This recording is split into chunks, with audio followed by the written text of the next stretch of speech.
It's January 2017 at the headquarters of the African Union here in Ethiopia. An IT engineer is looking at the servers in this building, and something seems off. The engineer notices that often in the middle of the night, these servers are connecting to some server in Shanghai and uploading emails and audio files. The African Union headquarters was built in 2012. But it was not paid for by any African nation. The impressive new headquarters of the African Union, entirely funded by the Chinese government. This building was a $200 million gift from the Chinese government. It was designed and built by Chinese firms with Chinese money. And yes, the servers were installed by Chinese engineers, who, it appears, left an intentional backdoor into the servers so that they were easily accessible. The African Union IT team eventually removed these Chinese servers and installed new ones. The Chinese government literally offered to install them for them, but they declined. The local IT people also swept the building, and they found microphones embedded in the furniture and in the walls. The whole building was bugged and had been feeding audio and internal emails to China for like 5 years since the building was built. China building a headquarters for the African Union and then spying on it is a pretty good symbol of what China is up to in Africa. And that's what this video is about. It's about how a growing China has rushed into Africa, mainly by building a bunch of stuff. Roads, trains, dams, mines, ports. These projects are a part of China's growth as a superpower. And it shows how this country is projecting its power on the continent of Africa. But there are questions here over why the headquarters of such an important African organization is entirely the work of Chinese construction, labor, and money. Okay, so there's this very predictable thing that you see time and time again as countries get powerful. As a country gets rich, they often start looking outward, both economically and militarily. Let me explain what I mean here. 50 years ago, China was a very poor country with a huge population. But eventually they opened up to the world. They opened up their huge population as a workforce for cheap labor, and their economy exploded. China is agrarian, urbanizing fast, you betcha, but still agrarian. Most in terms of land, not population. Come on, Michael. No, you're wrong about this. So now China is a very rich country. And remember, rich countries start looking outward. How can they project their power, connect with other countries to continue their growth? They do this for a couple of reasons. The first one is the economic reason. In the same way that the US got really rich and prosperous and started to look outward to China for cheap labor, China also got rich. And its labor eventually got expensive, wages went up, and China needed its own option for cheap labor and new growth opportunities. So they started pouring huge amounts of money, like $300 billion huge, into Africa.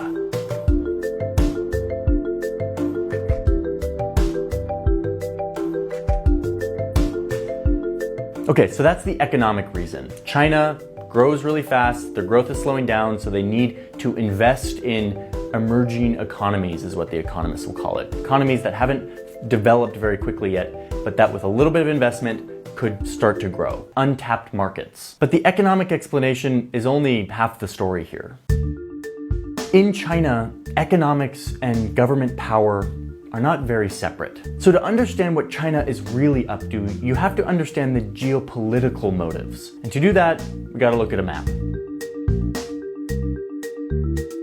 Here are all the countries that China has projects in. And yes, I've just highlighted every single country on the African continent. I mean, besides this one down here, this little tiny country of Swaziland, they're the one holdout on all of this. These projects range from transportation projects like roads and trains, to energy like oil and dams, to real estate projects like housing developments, and then mining for things like copper. You have everything from a shoe factory in Ethiopia to a $6 billion Chinese-financed dam in Nigeria, to a massive suspension bridge in Mozambique, the longest in Africa.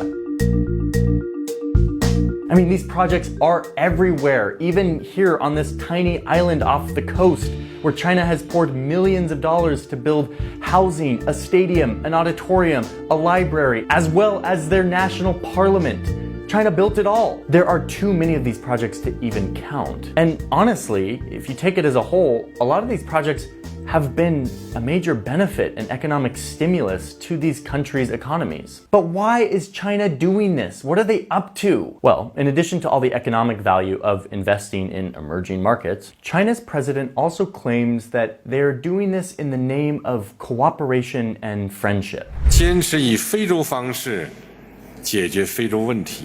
The African way. Let's dig into this and actually see what these projects look like and how they are built, and if it truly is the African way, whatever that means.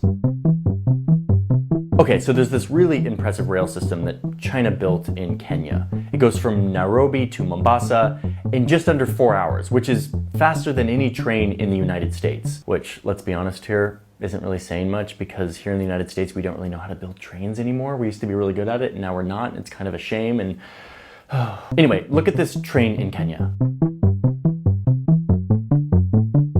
This railway system was a $3.6 billion project, the most expensive infrastructure project since Kenya's independence. And it was mostly entirely paid for by a giant loan from China's state-run bank. So it was financed by China, designed by Chinese engineers, and then built by Chinese construction firms that sent Chinese workers to hire locals and manage the project. And now it's a Chinese company that actually runs the thing. If you ride this train, you're gonna see all of the safety announcements and all of the documentation in Chinese, in Mandarin. It is very clear who financed and built this thing. It looks like China just parachuted in and plopped this thing down in Kenya. And now Kenya has billions of dollars of debt that they have to pay back to China eventually. In fact, 72% of all of Kenya's debt is owed to China. And this railway was meant to reduce congestion on the highway that runs parallel to it, but it hasn't done that. In fact, this railway cuts right through like these two national parks. While the train will offer passengers a view of a lifetime while passing through the national park, conservationists are concerned that this construction will affect the ecosystem and the wildlife that live here. And it's actually not doing what it said it was going to do.